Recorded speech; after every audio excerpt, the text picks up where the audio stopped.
ముందుగా అందరికీ నమస్కారం. ఎంతసేపు మన ఛానల్‌లో ఆత్మహత్య గురించే చెప్తుంది ఏంటబ్బా చిరాగ్గా ఉంది అని కొంతమంది అనుకోవచ్చు. అలానే సడెన్‌గా చూసి అసలు ఈమెకేమైంది? ఎందుకు చనిపోతానంటుంది అని నా గురించి ఆలోచించొచ్చు. ఇదే కాకుండా ఇంకెవరికైనా నా మీద అభిమానం ఉంటే వాళ్ళు సడెన్‌గా చూసి ఏం చేసుకుంటుందో అని బాధపడొచ్చు. అందుకోసం ముందు ఒక చిన్న వివరణ మళ్ళీ ఇచ్చి తర్వాత వీడియోస్ చేద్దామని ఇది చెప్తున్నానండి. అసలు ఈ ఛానల్ అన్నది స్టార్ట్ చేయడమే ఒక సూసైడ్ చేసుకుందామన్న నా ఆలోచనతో దాన్ని నేను ఎలా పోస్ట్‌పోన్ చేస్తున్నాను. ఈ పోస్ట్‌పోన్ చేసిన తర్వాత అంటే నేను ఒకరోజు చనిపోదాం అనుకున్నాను. ఆ చనిపోదాం అనుకున్న రోజు సరే వద్దులే ఈసారి చనిపోకుండా బ్రతికి చూద్దాం. తర్వాత లైఫ్‌లో ఏమవుతుందో అని ఒక ఎక్స్పెరిమెంట్‌లా నేను అనుకున్న ఆలోచనని వీడియో రూపంలో చేశాను, అప్లోడ్ చేశాను.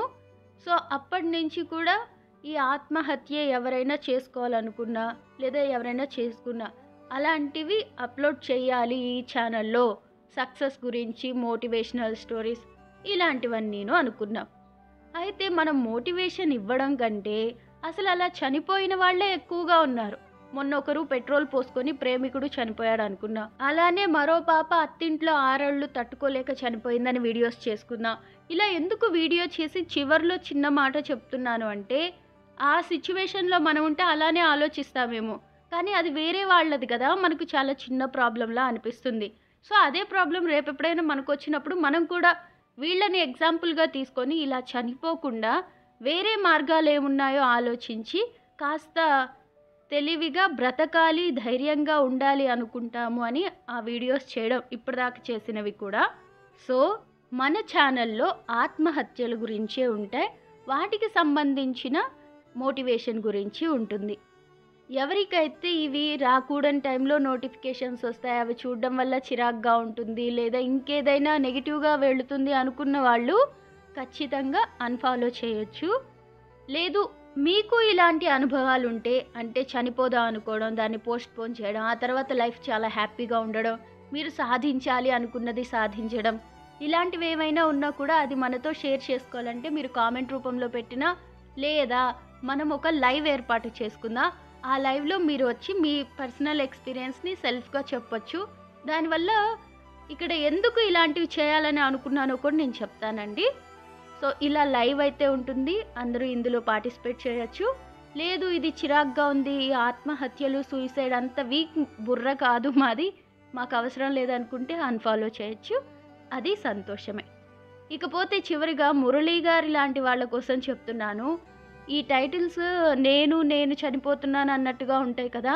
వాటిని చూసి అసలైన నేను ఎక్కడ చనిపోతాను అని మాత్రం అనుకోకండి. అలా ఆత్మహత్య చేసుకుని చనిపోయేంత బుర్ర ఇప్పుడు లేదు. అక్కడి నుంచి కొంచెం పెరుగుతూ ఆలోచనలు అంటే సూసైడ్ చేసుకొని బలవంతంగా ప్రాణం తీయాల్సినంత అవసరం లేదు. దానికి వేరే మార్గాలున్నాయి. హాయిగా బ్రతుకుతూనే మంచిగా ప్రాణం నొప్పి తెలియకుండా ప్రాణం పోయేలాగా. సో, ఆ వేలో హాయిగా వెళ్ళిపోవడమే.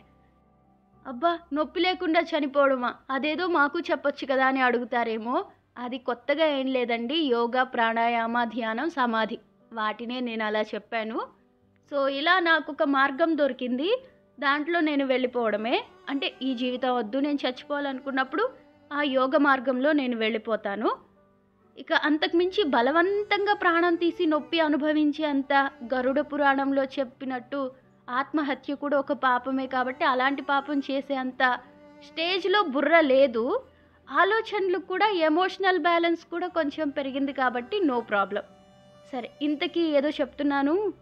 గుర్తొచ్చింది. ఇలా ఎందుకు వీడియోస్ చేయాలి? ఎందుకు వీళ్ళు చేసుకున్నారని చెబుతూ అలా చేసుకోకూడదు అని చెప్పాలి అనుకున్నానంటే ఒక మాట చెప్పేవాళ్ళు లేకపోవడం వల్లనే చనిపోతూ ఉంటా. అంటే ఇప్పుడు మన కష్టం ఉంది ఎవరికైనా చెప్పుకున్నా, "ఎహే! అదేం లేదు పోరా వాడు చూడు, వీడు చూడు" అనేసి దాన్ని సింపుల్‌గా కొట్టి పడేస్తారు కొంతమంది. అదేంటి ఇంత సింపులా అని ఆలోచిస్తా. లేదంటే దానికి మంచి సొల్యూషన్ చెప్తారు. అప్పుడు కాస్త ఫ్రీ అవుతుంది. ఇలా ఏది చెప్పుకోలేని వాళ్ళు, చెప్పుకోవడానికి ఎవరు లేని వాళ్ళు ఏం చేస్తారు? సరాసరి చనిపోతారు. రెండో విషయం ఎమోషనల్ బ్యాలెన్స్. అది చక్కగా లేని వాళ్ళు ఇక వాళ్ళు ఏ ఎమోషన్‌తో ఉంటే ఆ ఎమోషన్‌లోనే చచ్చిపోవడానికి ఇదైపోతారు. అసలు మనకు ఎమోషనల్ బ్యాలెన్స్ ఎలా వస్తుంది అంటే, ఒక్కొక్క సంఘటన వింటూ ఉంటే ఒక్కొక్క దానికి ఎలా రియాక్ట్ అవుతారు, మనం ఎలా రియాక్ట్ అవ్వాలి అది తెలుసుకుంటే చాలు. ఇలాంటివి వింటూ ఉంటే మనకు తెలుస్తుంది. ఇక్కడ న్యూస్ లాగా విని వదిలేయడం కాదు. ఆ ప్లేస్‌లో మనం ఉంటే ఏం చేస్తాం? ఆ అమ్మాయే నేనైతే ఎలా ఆలోచిస్తాను? అంతే ఆలోచిస్తానా? లేదంటే అంతకంటే బెటర్ ఆప్షన్స్ ఏమైనా ఉన్నాయా అని వెళ్తానా? ఇలా మనం ఆలోచించుకుంటే మన లైఫ్‌లో కూడా ఏదైనా ప్రాబ్లమ్ వచ్చినప్పుడు ఈజీగా సాల్వ్ చేసుకోవచ్చు. అయితే నేను ఎలా చేస్తానో చెప్తాను. మామూలుగా నాకు సూసైడ్ చేసుకోవాలని ఆలోచన వచ్చింది. అసలు నేను ఎందుకు చేసుకోవాలనుకుంటున్నాను? క్వెషన్ చేసుకుంటాను. ఎగ్జాంపుల్‌గా ఒకటి చెప్తాను. నేను చనిపోదాం అనుకుంటున్నాను. ఎందుకు? ఎందుకంటే నేను ఏది సాధించలేదు కాబట్టి. ఇప్పుడు నేను చనిపోతే సాధించగలనా? చనిపోకుండా బ్రతికితే సాధించగలనా? చనిపోతే పక్కా సాధించలేను. చనిపోకుండా బ్రతికితే మేబీ సాధించవచ్చు. కాబట్టి అలా 2 ఆప్షన్స్ ఉన్న బ్రతకడానికే నేను టిక్ కొట్టి బ్రతుకుతాను. అంటే ఇదొక ఎగ్జాంపుల్. అలానే నేను ఒక ప్రాబ్లంలో చిక్కుకున్నాను. మరీ తలమునకలయ్యేంత ఆర్థిక ప్రాబ్లం అయితే నేనేం చేయలేను, కానీ మామూలు ప్రాబ్లం అయితే రాకుండానే ఫస్ట్ జాగ్రత్తలు తీసుకుంటాను. ఒకవేళ వచ్చినా దానికి ఎలా తప్పించుకోవాలి, ఏంటి మార్గం అని చూస్తాను. సో కష్టపడడమా, ఇంకొకటి చేయడమా, అప్పు చేయడమా, వేరొకరిని అడగడమా, ఇలా ఆలోచించుకొని అందులో నుంచి బయటపడగలను అని ఏమాత్రం చిన్న ఛాన్స్ ఉన్నా దానికి టిక్ కొట్టి సూసైడ్‌కి ఆ రోజు పోస్ట్‌పోన్ చెప్పేస్తాను. ఇకపోతే వేరొకడు నన్ను మోసం చేశాడు ప్రేమించి. ఇప్పుడు వాడు మోసం చేశాడని నేను చచ్చిపోతే ఇంకేంటి దిక్కు? ఒకవేళ వాడి వల్ల నేను పిల్లాడిని కన్నానా? వాడు మంచి బుద్ధులు ఉన్నవాడా? Okay, కనొచ్చు tick. లేదు వాడు వేస్ట్ ఫెలో, వాడి వల్ల పుట్టేవాడు కూడా ఇంకో వేస్ట్. వీడికి ఇంటూ మార్కు. సో ఇప్పుడేంటి? నేను వాడి వల్ల బాధపడ్డాను అని వాడిని బాధ పెట్టడానికి నేను చచ్చిపోయి ఇంత సీన్ అవసరమే లేదు. నా లైఫ్ నాకుంది.